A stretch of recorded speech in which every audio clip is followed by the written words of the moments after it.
হাঁসের ডিম কষা, কাঁচা লঙ্কায় রান্না। আর কিছু বলার নেই। লোডশেডিং হয়ে গেছে বন্ধুরা, মশলা আর করতে পারিনি।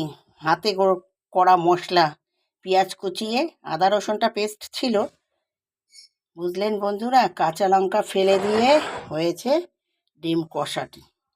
কি ডিম কষা? হাঁসের ডিম কষা। টাটা বন্ধু, আসি।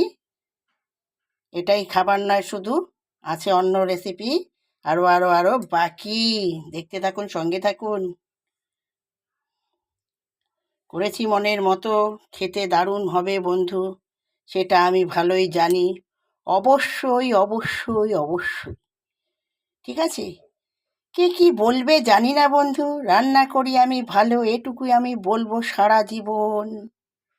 যে খাবে সে শুধু বলতে বাকি আছে যে সত্যিকারের হয়েছে দশভুজা মার হাতের রন্ধন রন্ধন রন্ধন। টাটা বন্ধু, আসি।